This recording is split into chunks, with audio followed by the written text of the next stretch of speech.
কেউ কিন্তু হাত দিয়ে চকলেট নিতে পারবে না, কেউ চকলেট হাত দিয়ে নিতে পারবে না।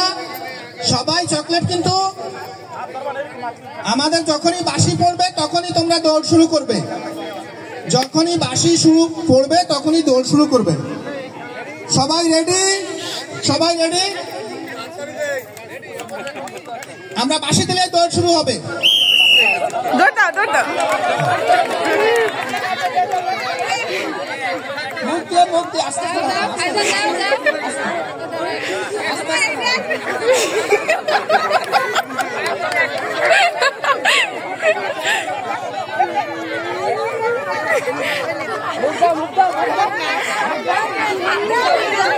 সবাই একটু করতালি দিয়ে উৎসাহিত করি।